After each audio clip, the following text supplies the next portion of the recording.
اور ان تمام غزوات اور تمام جو بھی مشکلات آئی ہیں، ان کا جو فلسفہ بیان ہوا ہے وہ یہ ہے کہ اللہ تعالیٰ تمییز کر دینا چاہتا ہے، ممیز کر دینا چاہتا ہے کون حقیقی مومن ہے اور کون جھوٹ موٹ کے مومن ہے۔ وہ مدعی ہیں ایمان کے، وَمِنَ النَّاسِ مَن يَقُولُ آمَنَّا بِاللَّهِ وَبِالْيَوْمِ الْآخِرِ وَمَا هُمْ بِمُؤْمِنِينَ، لوگوں میں سے کچھ ہے جو دعویٰ کرتے ہیں کہ ہم اللہ پر اور یوم آخر پر ایمان رکھتے ہیں، وہ مومن نہیں ہے، حقیقت کمالی دعویٰ ہے۔ تو یہ تمییز جو ہے، ابتلا، جانچ لینا، پرکھ لینا، یہ لفظ ہم پڑھ چکے ہیں سورہ آل عمران کے اندر بھی، تمہارے دلوں میں جو کچھ ہے اس کو پوری طرح پرکھ لے۔ تو اس اعتبار سے یہ کلائمیکس ہو گیا ہے۔ اور اس میں ایک نکتہ نوٹ کر لیجئے، ذاتی طور پر حضور صلی اللہ علیہ وسلم کو جو ایذائیں پہنچی ہیں مکے میں، اس کا کلائمیکس طائف کا واقعہ ہے، وہ کلائمیکس ہے۔ مولانا مناظر حسن گیلانی رحمۃ اللہ علیہ کی بڑی مختصر کتاب ہے سیرت پر، النبی الخاتم، انہوں نے یہ نکتہ بیان کیا ہے کہ اصل میں یوم طائف حضور کے لیے اس وقت تک گویا کہ اللہ تعالیٰ نے حضور کو کفار کے حوالے کیا ہوا تھا کہ جو چاہو کر کے دیکھ لو ہمارے نبی کے ساتھ، آزما لو ان کے ثبات کو، ان کے صبر کو، ان کے استقامت کو، ان کی ول پاور کو دیکھ لو، جو چاہو کر لو، ہم راستے میں نہیں آئیں گے، ٹھوک بجا کر دیکھ لو ہمارے نبی کو۔ لیکن یہ پروسیس پہنچ گیا کلائمیکس کو طائف میں، اور اس میں میں نے آپ کو دعا سنائی تھی جو حضور کے قلب مبارک سے نکلی ہے گہرائیوں سے۔ اس کے بعد سے ٹرن ہو گیا معاملہ حضور کی حفاظت معجزانہ انداز میں، کہ حضور مکے سے چلے ہیں، رات کو نکلے ہیں، تو حالانکہ پہرا موجود تھا کوئی دیکھ نہیں سکا۔ پھر آپ غار ثور میں اگر روپوش ہیں تو غار ثور کے دہانے پر پہنچ گئے ہیں، پھر بھی نہیں دیکھ سکے۔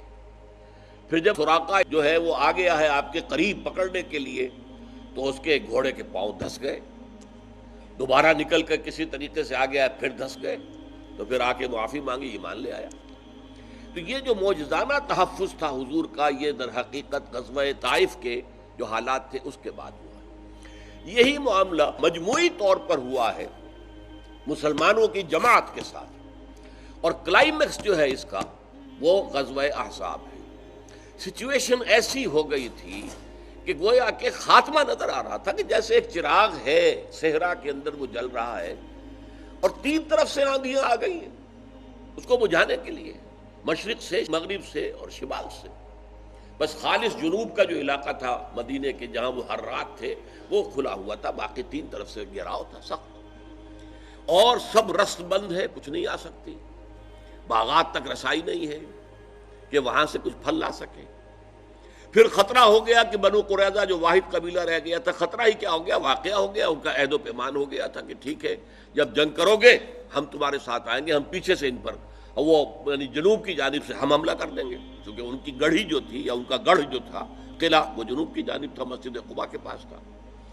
تو یہ صورتحال ایسی تھی کہ آزمائش جو ہے اہل ایمان کے ایمان کی، وہ اپنے کلائمیکس کو پہنچ گئی۔ اس میں جو ثابت قدم رہے، بس گویا کہ ان کے لیے اللہ تعالیٰ کی طرف سے سند عطا ہو گئی کہ واقعتاً یہ لوگ وہ ہیں کہ جنہوں نے جو عہد اللہ سے کیا تھا وہ پورا کر دکھایا۔